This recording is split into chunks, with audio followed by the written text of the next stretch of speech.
Tilinda Losako.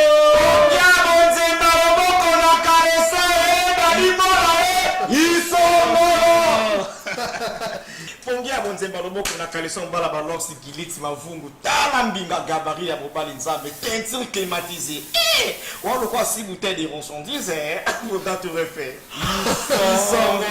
Les gens parlaient, les gens se posaient tant de questions et pourquoi Bobeta Kaka en Angola, pourquoi Bobeta Kaka en Congo. C'est le moment maintenant de démontrer aux gens que Wata est fort. Et puis l'album qui est sur les marchés, c'est un album qui a été bien réalisé, bien chanté et puis bien fait. Donc Limbisanga.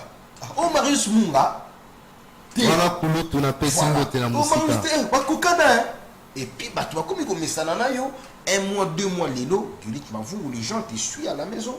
Mais moi si vous avez kemba kemba te le kwali bende, comment moi si vous avez kemba kwa ndirteke, mais moi si vous avez nzoto pete leke mobala luli yo ne tension ya violer mais tanga moni koza civilisation ya bangi prison. Et nazo ko féliciter ba surtout na tala bango.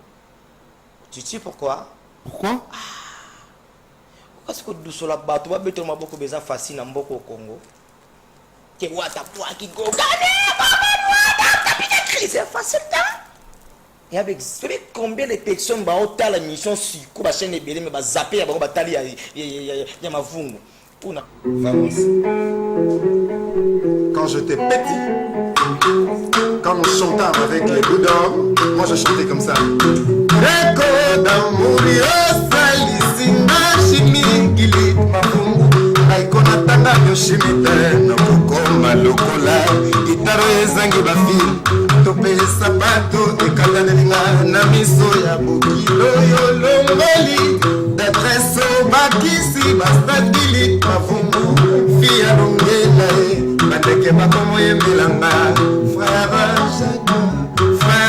Jacques Christian Okona dormez-vous Miguel Coca-Cola au sifflet Mamma mia Bonzo Yamatu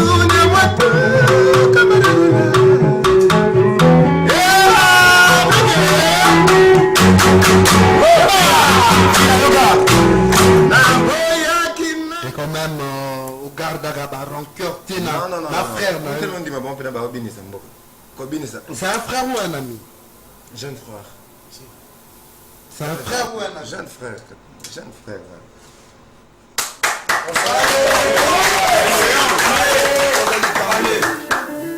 Mais écoutez, on a quand même nous sentir que évolution ça va. Eh, vous connaissez ma bine, non, tika monté. Parce que comme c'est un fort, on a craqué.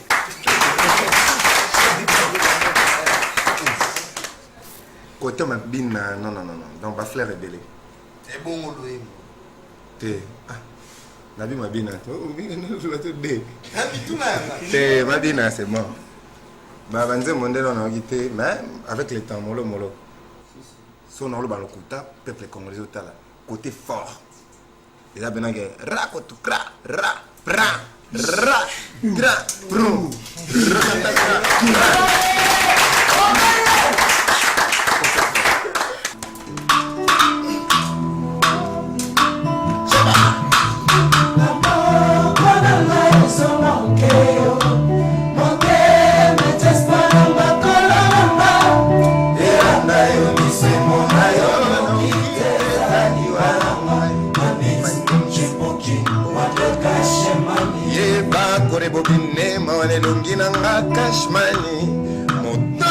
Pakolaka couleur et bonheur au benga et le grand pan. Tout d'un coup on changé de papopaya. Tout d'un coup on changé de papopaya. Addition à division, on écrasé les rétroviseurs. Un mot japonais, Sadi Kinzonzi. La chou, la clinta qui s'est Rigen Banzozi. Manix,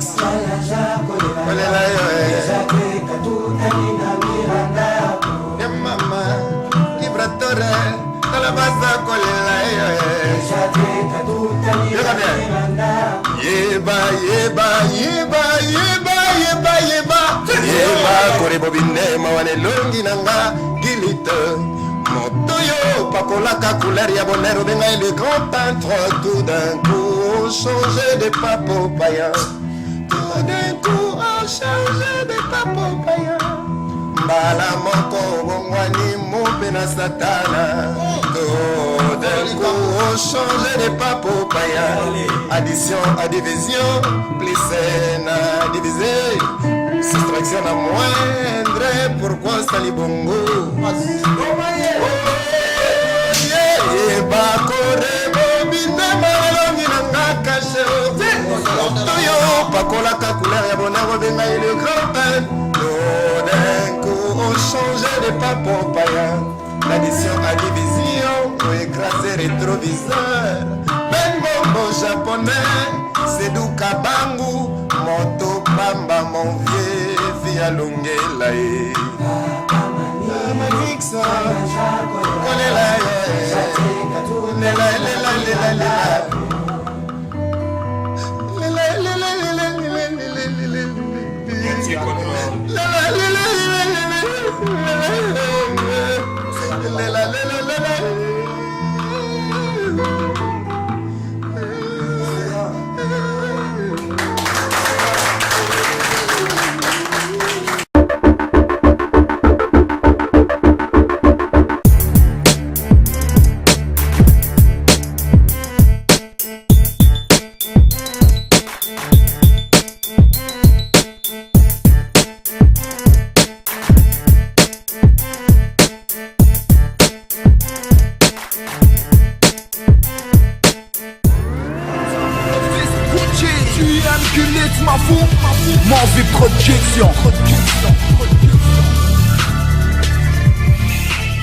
Abonnez-vous sur Gulit Mavungu TV officiel.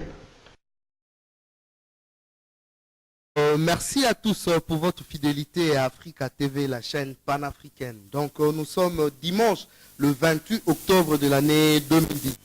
Nous écoutons depuis Kinshasa, nous sommes Africa TV pour le compte de l'émission Décollage. Donc habituez-vous à nous suivre tous les dimanches à partir de 13h juste en direct. Et puis le lundi à 13h30 pour la rediffusion. Mais pour ceux qui n'ont pas peut-être l'occasion de nous avoir directement en direct, vous pouvez aussi nous avoir au travers notre... Donc, vous allez chez Gulit Mavungu TV officiel. Et puis, pour ceux-là qui veulent réagir en direct ou encore qui ont de préoccupations par rapport aux invités, qui ont certaines questions à poser à nos invités, vous pouvez nous avoir au travers les numéros qui sont inscrits au bas de vos écrans et beaucoup plus sur le numéro des SMS qui est le plus 243 85 41 24 240.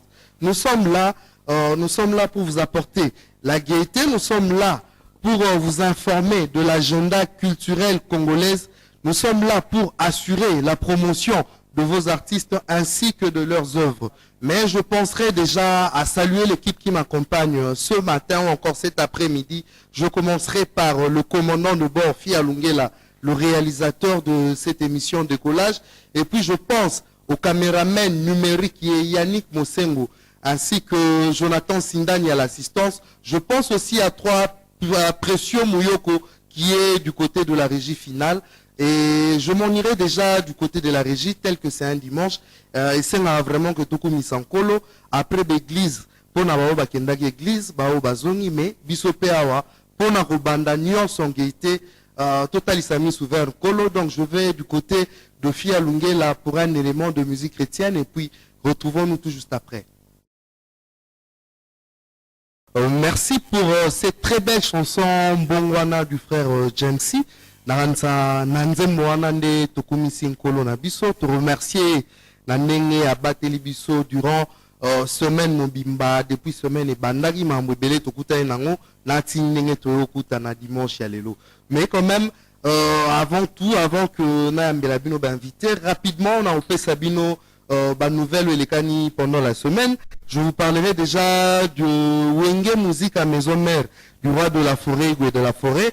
Wenge Musique à Maison Mère désormais, Baobanda Bongo que se produire tous les dimanches na place désévoluée, na staff Mama Rose Pékin.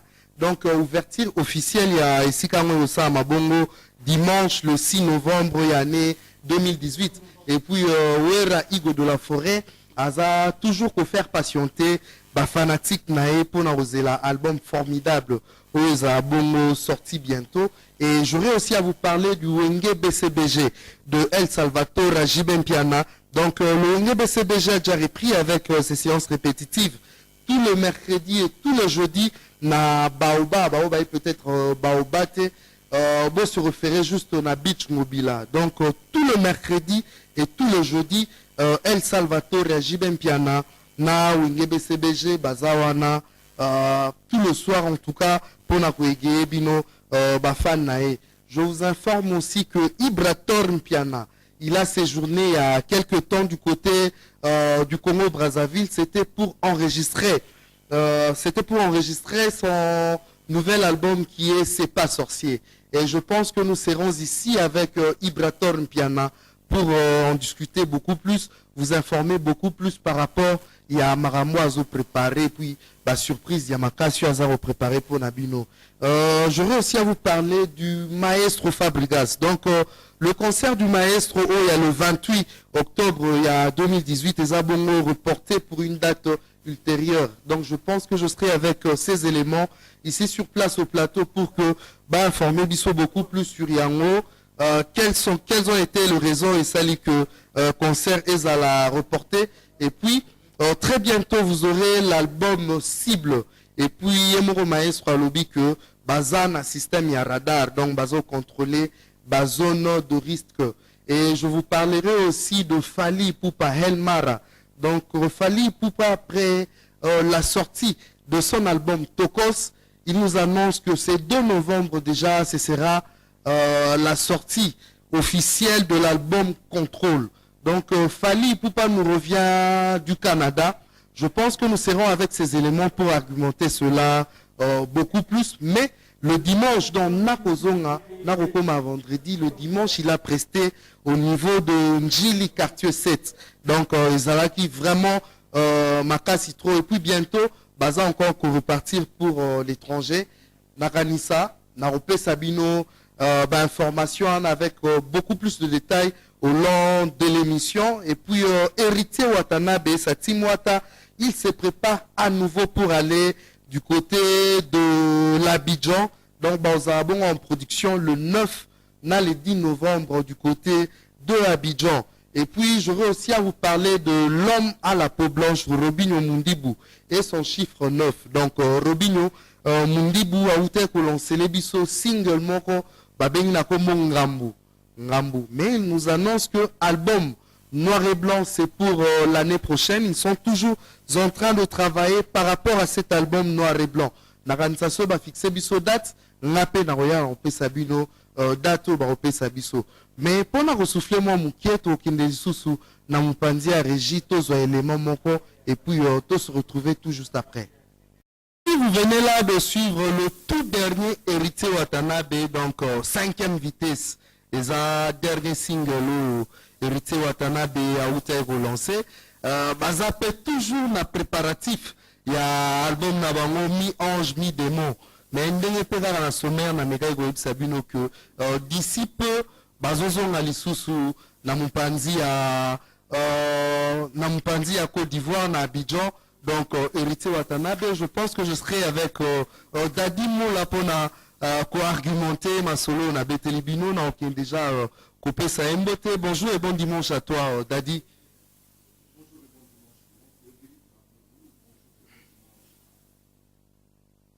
Monde qui me suit en ce moment et mon vieux Chris Cicéron Bakumba, l'ami de Lukunga, je vous salue mon grand frère et je salue mon grand frère Christophe Ntondo qui me suit et puis Jolie Malanda, tonton Aoundou et surtout tous mes amis de Latinois.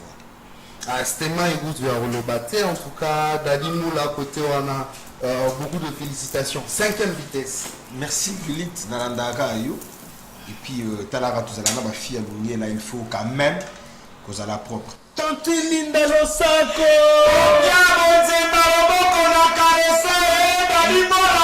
Ils sont morts. Lui, c'est un frère, c'est... Vous avez compris que Toza Pena Tantine Lindon, je pense que Toza Penza, il y a redéveloppé moi mini nae. Tantine Lindon le sako. Pongi ya bonzemba loboko na kaleson bala balox giliti mavungu tala mbinga gabari ya mobali nzambe teinture climatisée. On le croit si bouteille de ronchondise pour te refaire. En tout cas, Amélie Maloba, Zali Memna, je reviens à toi, Dadi Moula. Mais bientôt, bonjour à l'issue sur Abidjan. Ouais, toujours à Abidjan les 5. Toujours à les 5. Tu sais, il y avait tant de critiques. Hein. Les gens parlaient, les gens se posaient tant de questions.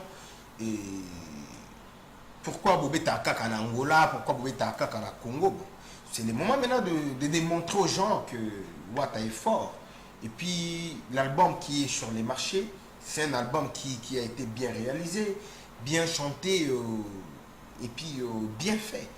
Donc il fallait se côté Bima Bima. Donc toujours dans le 9 et le 10 dans Abidjan, les sous-sous. Bon, la production s'est multipliée. Et puis quand nous allons retourner, bon, le 17, Goga Yemoko Lille, Azana Chokeuse, voilà. Et quand tu vas finir, on a Lille, il y a Ozongi et la Bisso, donc il y a Goma, toi, on a 3 productions à Goma. Et après Goma, donc quel est sous Windhoek. Mais on a déjà dans Windhoek, donc il est déjà une semaine avant, parce que donc il est Addis Abeba pour 3 jours. Après Addis Abeba, on a Windhoek, et puis Bango Bayo Lambanga. Ma production a le 24 décembre et le 31 décembre. Ma production ça va, mais Dadimo la tel que Nazar en tout cas, Nazar représenté bateau batala Rabiso Bandaku bateau Bayora musique Nabino. Générique Ezagitoro mais et accrocheté. Bon, c'est une question que les gens se posent tout. Bon, pas les gens, quelques journalistes me posent. Et jusqu'à présent, depuis générique Nabiso Bima sur les plateformes, il y a téléchargement, ça fait 3 semaines.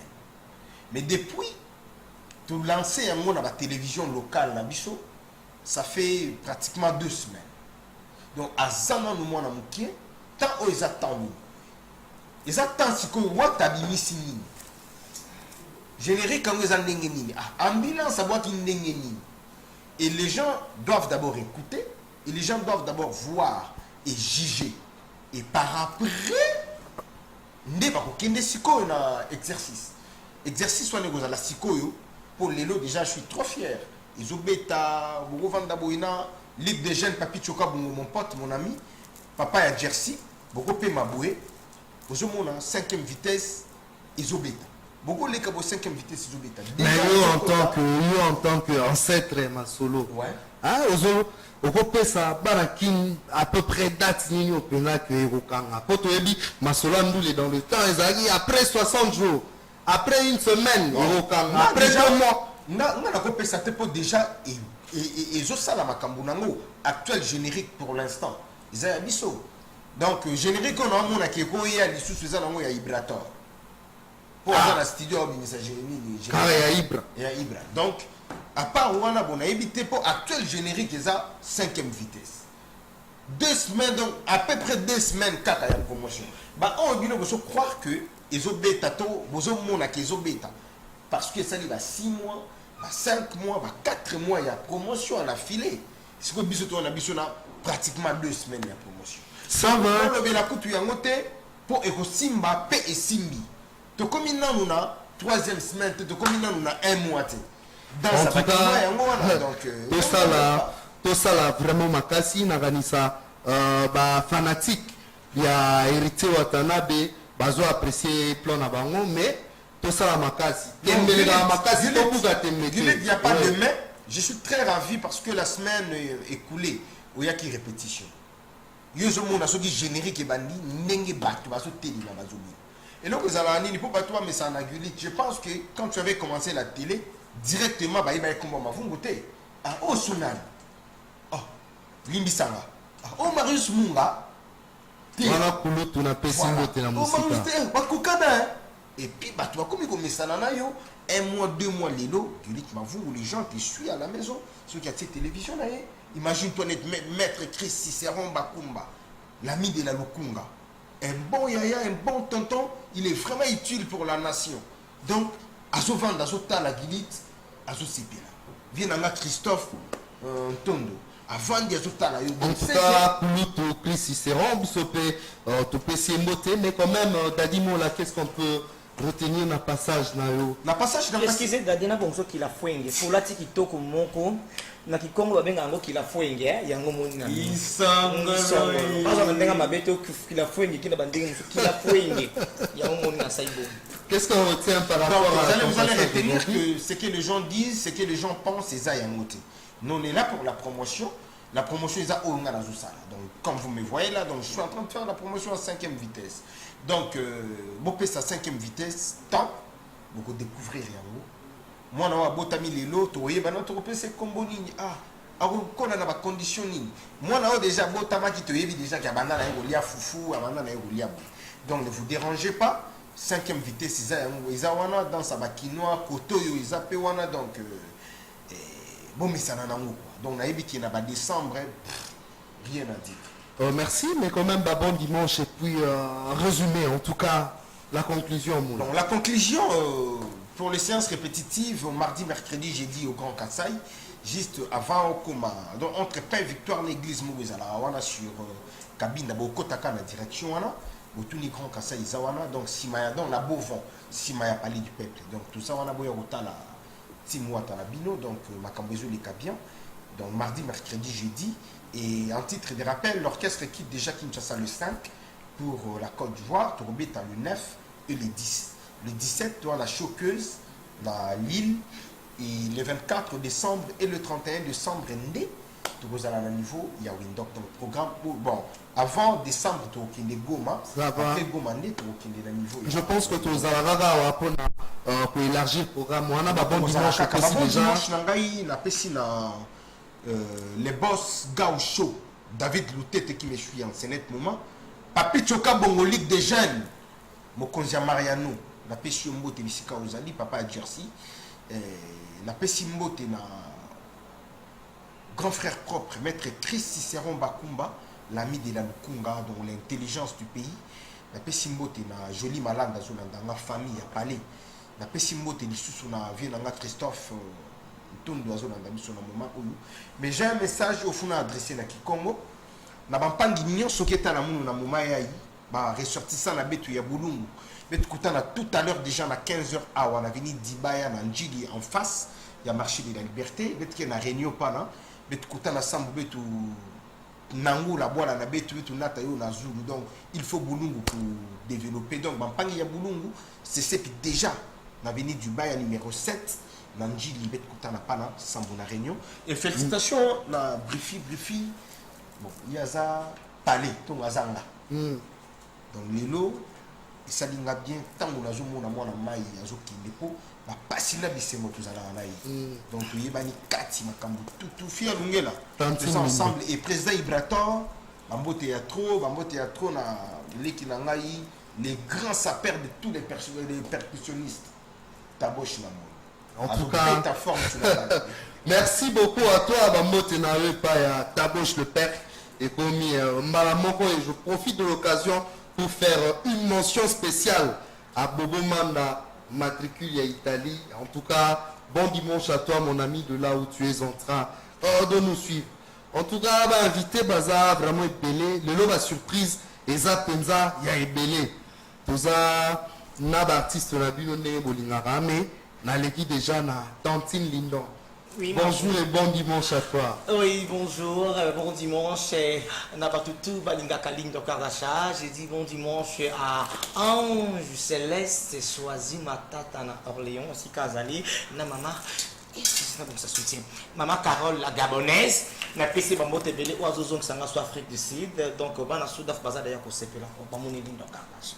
Et le béléon caprice c'est belé, hein? Mais moi, si vous avez tout Kemba te le Kwali Bende, comment moi, si vous avez Kemba quoi en dire mais moi, si vous avez tout pété leke, Moubala l'oulion de tension, il y a au violet, mais dans la moni cause civilisation, il y a bangi prison. Tu vois? Moi, c'est un soldat, j'allais motote pour civil à Machaka. Tanti Linda lo sako. Et Tinda Nye Batinda Kamotote. Ah? Et Tinda Nye Batinda Kamotote. Et donc, les accords sont continués dans mon âge de bois. Il y a les vibrateurs. Mais pas ça message moi commun parce que va comprendre l'aime sur ma cambele karaté.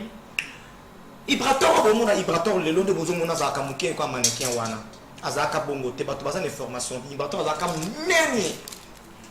Metia konda ngam na kondisa ye. Mutu na ndenge azaka mbai nanga. Nazo sa vibrateur, ça va régime, allez bon ça régime, ça régime bon ça régime, c'est bon. Ndelo kwa ça la pe qui ça tout passe, na pe na créer qui nanga. Qui c'est ni na salaki. Na bandi ko kusana nini kozela vibrateur bamba ndakwa krakanga makasi azuzele bamba bafile lungela bazopekisanga na bina koyoka tele ezaki stratégie na ngai tangi na susu azoyoka sango abandi kokonda abandi kofionuka po bina kaya aza bango na bibon na tiki na akawa na ngai kokomaka na ta ya régime donc nga na ça c'est régime yango moni tanga yeba ndenge wana lela nde mingi ngai atabiana boyoka bolambo to iprato makambo kosaloka bolingaka lesila te eyoka bolinga basoda tokuta de munduki toyo Daganisa yemoko Ibrator nous esika azota la ransa aseki vraiment makasi. Mais déjà Tantine Lindo, ah oui, toujours la œuvre nayo ba Sénèque nayo en tant que Tantine Lindo, ça fait déjà combien de temps que ça tient en ligne? merci beaucoup la question nayo. En fait batutu ba yebi déjà Lindo. Mais sauf que Kardashian il y a que ça la mise en jour. N'amitié na place à téléphone. Téléphone est en stockage. Après ma tindelo vidéo, moi télécharger exact. Na tena habité non ni na ko ça pour na ko déstresser ba fanatique nyoso ba libanda mboka pe na Congo. Nde na seli bango Lindo Kardashian na sali mise en jour nango. Mais batu pas s'abonner massivement na chaîne YouTube nanga ça fait 1 mois yango kaka. On a formé une chaîne YouTube nanga bandi ko lancer ce ko ba œuvre nanga mon na sali 17 ans même maman balosombo naza toujours que vers 18 ans na kozala kana 20 ans 25 ans tu vois naza na ye mais yango tezo pe qui ça peut-être ba talent ou ezali qui maman balosombo za la pe fier na moi na oya yalo bakete non voilà ma fille chérie que j'aime beaucoup Lindo Kardashian. Mais succès on a créé ba problème te pour toi bikini zala. Ah oui mais franchement tu peux avoir raison il y a ko créer et ko créer ndina mitu ya bato.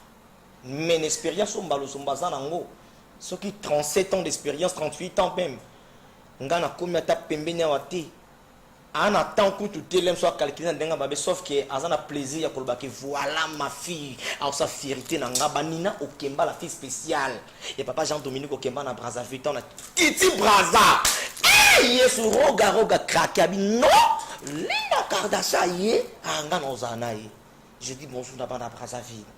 Na komi wana la Brazzaville ya Willy Etoka ba moni makambo ezalaki wana franchement ngapa na nga ezali honneur ya komona comment ba fanatique ba yambi encore ba téléphone sans permission nanga mais pour la promotion artiste na bango et surtout ba tie ba méga yango na yeka pona senga merci na ba fanatique wana omoni polémique bato banginde nango ezalaka ve na biso ntsoni na papa chéri jibe yo en touchant kaka polémique wana yo oza à peu près nga nana un sexe moko ya opesa yo te po d'après nga oza à peu près te naza Lindo Kardashian naza mwasi omona to na nga te confusion rena komoni mandefa moke na mona mwasi mandefu te bazalaka bato akanda miso bazalaka bamama tombola miso bateka banika te pour ton information nakanisa ya pati tumba pe esika azotala yoza à peu près mais il n'a pas de renao peut-être bazo est vrai le roi yo na même fil d'idée au comprendre fil d'idée au nazo loba aux autres trouver musa na bangonde bon ça l'a très bien franchement ils a honneur à culture congolaise na biso à culture congolaise na biso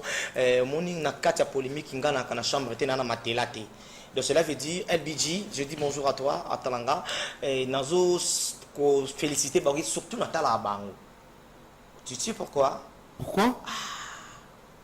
parce que douce la bato va beto maboko beza facile na mboko Congo ke wata poa ki gogane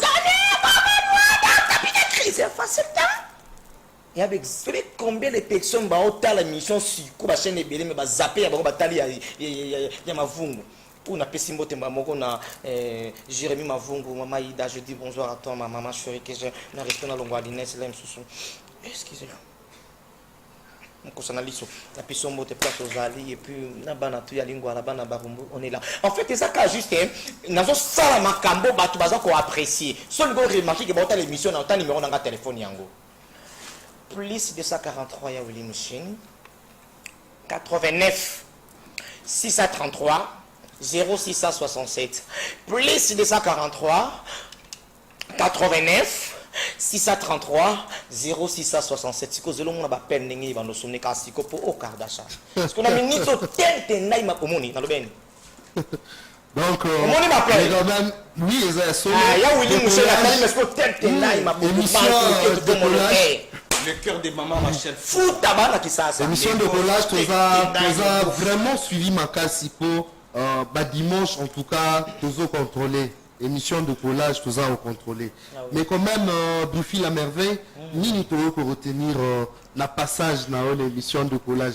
Merci ce que vous permettre un gars na fille lungi là, il n'a pas plus sa loi te mena singi. Ce que vous avez œuvre attendre, vous avez bien. Ils ont les cas. Et puis on na live na son pas la fanatique nanga mingi ba kufeli ba parents même sur le bila butu muso asali accident mais na meto peut-être linda habiter non. Qui si yango de l'iprat. En fait ba ko retenir boy. Il y a liboso za remerciement na bato tout oyo bazo consommer et babilo kwa lindo Kardashian ba s'abonner ba suivre pour à tout moment dans tel élément batala kango et on essaye baba merci Dédé ba mécène ba producteur oyo alinga produire Linda Kardashian na spectacle live ba mona autrement makamusus baza hésité prévenir Brazzaville merci na invitation ya bana Brazza bomona ki ndenge ni sale tonda ki vraiment minga le bezate merci na ba grand mécène na Brazzaville baza ki wana merci na bino tunde boyamba kinga et ça nga bien Kerle Kalouji le manager je dis merci encore à toi maman Nina Okemba et merci sikoyo na bana ya Kisangani parce que spectacle ya Kisangani je crois ekozala le 8 à le 15 de novembre je crois de novembre décembre disons j'ai oublié donc deux spectacles on a bon on a donné la publicité pour les cabos comprendre le niveau trop qui na makambo ban Afrique du Sud na tiège dans un jour parce que déjà faut confirmer ma billet après on confirmer nos date exacte avec PIB mais boye baké naza koya na makasi ya ange céleste choisi matata mbaka nazo zonga pona ko pesa bino makambo pour moi ngeza solo na pesa bino ba mbote nzana mbote ba zulu kunzani yampila mukara yakada kange bambote na pesi bino yangwana donc mingi ya kolobezati donc c'est ça quoi bon dimanche déjà au PC pa banani bon dimanche nanga na pesi pa ya tête ndai maboko banque parce que soit kabeli yu futi ko lotongi na sematika ko poya mais tant baluka bo oh atonga ba di niveau tu vois embriller un peu moi c'est ça quoi na pesi bambote nanga na expérimenter au tête ndai maboko banque. Biso peut expérimenter. Ah bon? L'honorable junior capitaine. Ah, junior capitaine, c'est qui n'a pas capitaine Papi Chouka Bongo, il y a biso à Tongo. Ceux qui n'a pas qui votent ça, Ligue des jeunes.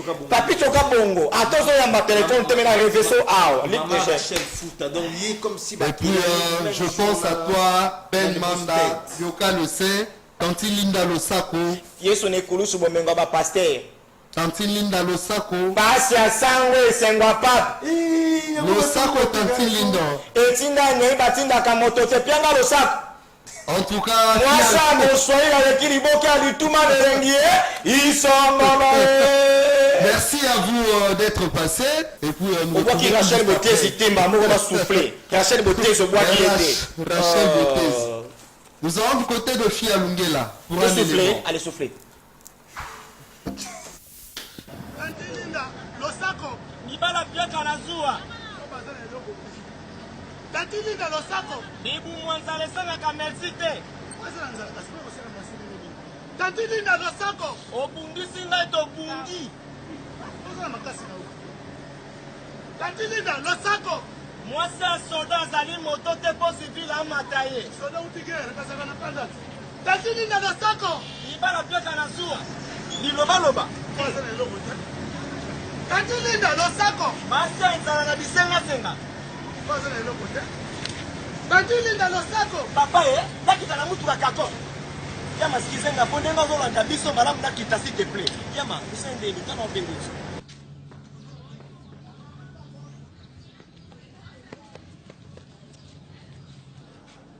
Tatilinda Losako. Biboso mbongo mosanto azate. Kasi patio sokoma ba yudati. Tatilinda Losako. Ba ujana bakei to komi na bakana sikre. Kasi po bazuka na bongo pamba mbati. Tatilinda Losako. Etinda nye ibatinda kamoto te. Nanda ko kanelo ko zaka solo ne wana. Tatilinda Losako. Mwasi ya soda azali moto te po civil amata ye. Ako matende ni soda utigera kakanda. Tatilinda Losako. Locataire aza moumbu na yo te. Po locataire kasi mutu yo kelati. Tanti Linda Losako. Mwana etinda akufaka nzala te. Apoza likoso. Tanti Linda Losako. Meki aza nzela nsima. Ate onike epesa aka solo. Kanga seme ba ngoka mitambe bomusa mwana. Tanti Linda Losako. Ndoki zoba na butu millionnaire na moi mo pauvre. Tanti Linda Losako. Mokongo aza mayele te. Bana ne bakotanga te bakotangisa banankasi. Eza coutume. Wana nde coutume. Eza pena coutume. Tanti Linda Losako. String na ngai ekoti na benda te. Ya yo moko tombe le tipo wana. Tanti Linda Losako. Mwasi ya libala lalaka motakala. Tanti Linda Losako. Mwasi ya libala lalaka motaka. Mais azakane mobile na ye. Tanti Linda Losako. Balongoli ministre ba député ba sepeli.